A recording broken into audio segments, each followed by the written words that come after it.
Dando continuidade ao estudo da história da filosofia, hoje falaremos sobre os sofistas, sobre Sócrates, Platão e Aristóteles. Sobre os sofistas, falarei apenas de dois. Isso não quer dizer que os sofistas se limitam apenas a dois de destaque. É simplesmente uma questão do vídeo, não ficar muito extenso, porque passaria de 2 horas se fôssemos pegar todo o arcabouço. Então, falarei especificamente de dois dos sofistas, Górgias e Protágoras. Quem criticou primeiramente os sofistas foi Sócrates, nos escritos de Platão.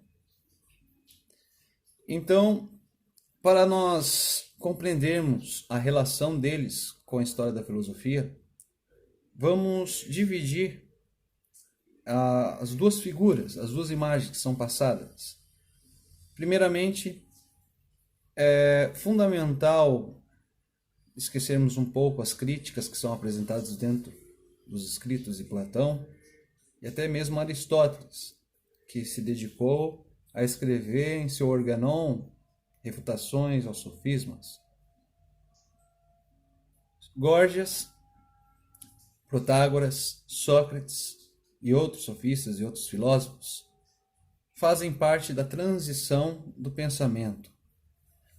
Se até antes, na aula anterior, eu falava sobre a cosmologia, é porque reinava naquele período o pensamento cosmocêntrico. Cosmo, ordem, relativa à natureza, universo. Cêntrico, vem de centro. Então, o cosmo como centro dos debates filosóficos são deixados de lado. É como se tivesse, dentro da história, entrado um período que diria: olha, deixemos as questões cosmológicas, a origem de todas as coisas, as mudanças, as transformações do mundo material e nos preocupemos com o homem que está aqui e agora. Fecha aspas. É mais ou menos isso que acontece. Então, os sofistas, quem são os sofistas? Os sofistas, em geral, são estudiosos que se preocupam em não demonstrar a verdade, mas em criar a verdade. Isso seria mais ou menos o argumento daqueles que eram contra eles. Eram pessoas mercenárias do saber, como o próprio Platão assim os escreve nos escritos. Então, os sofistas, eles são aqueles homens que vagam de cidade em cidade, procurando filhos de nobres, a fim de ensinar-lhes a arte da retórica, do falar bem, de convencer, de nos debates se saírem bem. E o que é a verdade para os sofistas? A verdade, propriamente dita, não é um fator que tem uma relevância. Primeiro ponto, nós, ao observarmos Górgias, ao falar sobre o ser, ele descreve que o ser, ele não pode ser conhecido. O que é o ser? A essência das coisas, aquilo que faz ser o que é. Essa atribuição de essência entra num caráter metafísico. E dentro do conceito dos sofistas, a verdade plena não pode ser alcançada. A verdade, ela é, vamos dizer assim, relativa. O ser, assim afirma Górgias, o ser não pode ser conhecido. Se fosse conhecido, não poderia ser transmitido, porque aquilo que eu expresso da experiência é aquilo que eu consigo transmitir em palavras. E a linguagem, ela possui um caráter próprio de quem comunica e quem ouve. Então, dentro da visão de Gorgias, não existe o ser, não é possível alcançar o ser. É uma discussão que dentro da metafísica já entra em discussão. E o Protágoras, ele vai dar uma determinação na sua sentença, na sua fala, ao dizer que o homem é a medida de todas as coisas. Das coisas que são como são e das que não são como não são. Tudo passa pelo crivo do homem. O ser humano é que vai dar atributo, o ser humano é o único que consegue determinar, descrever. Agora, uma reflexão entre nós aqui. Quem consegue determinar o que é verdade? O que é a verdade?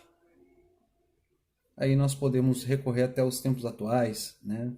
Tem muitos que falam a verdade é relativa. O que é verdade para mim pode não ser para você. Então, vai criar justamente uma visão relativista, subjetivista. Vamos entrar num campo subjetivista da argumentação. Né? Então, só para nós termos aqui um fechamento para pularmos para Sócrates, os sofistas eles foram muito criticados, né? Não entraram no hall dos filósofos.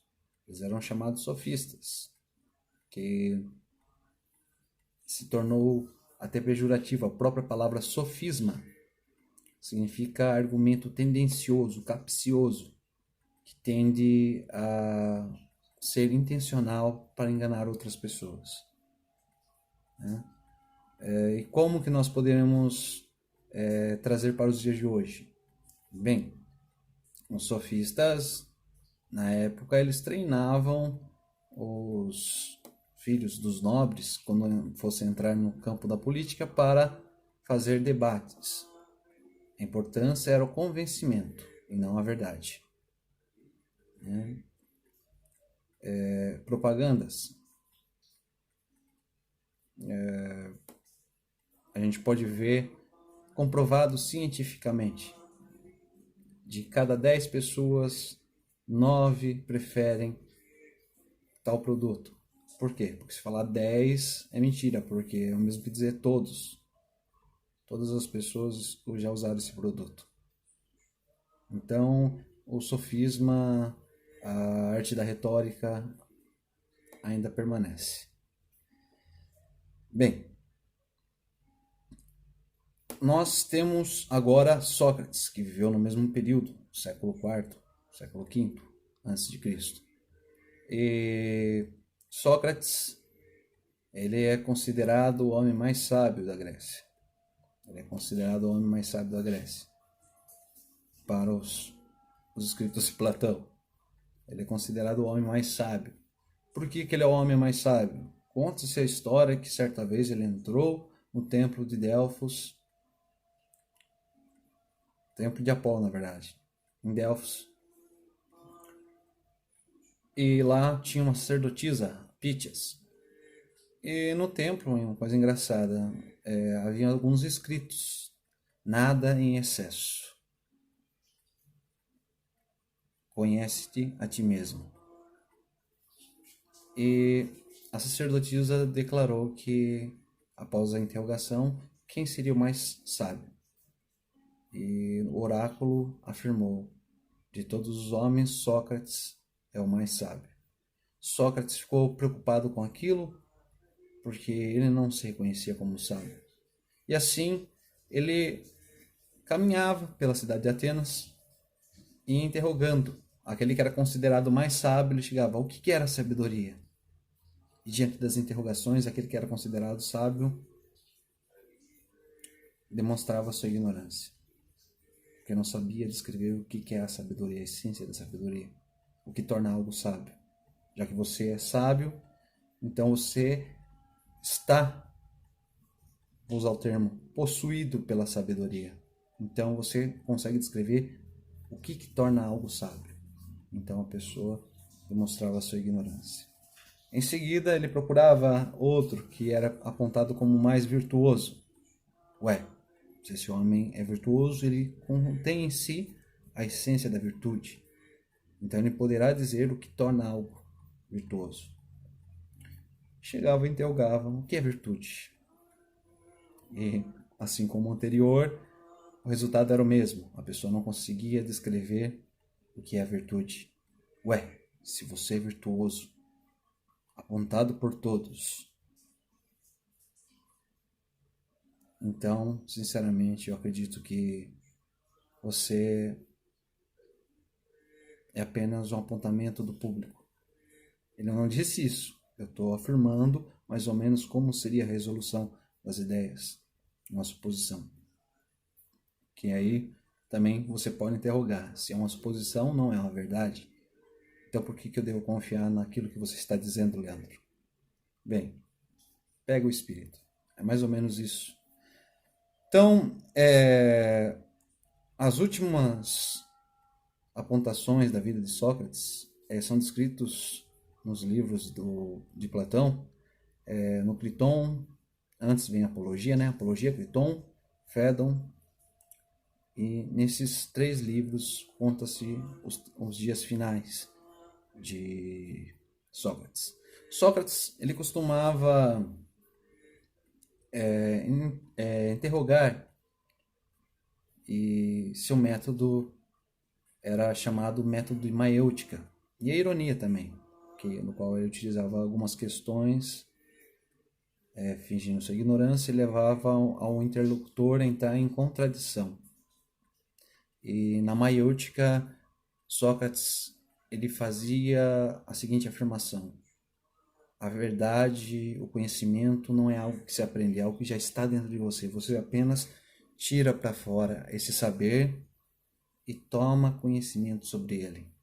Então, dentro da teoria do conhecimento, a gnoseologia de Sócrates, nós vamos encontrar a tese de que conhecimento não é aprendizagem, mas é um relembrar, que vai entrar justamente, vai ser reforçado na teoria de Platão, na teoria do mundo das ideias, ok?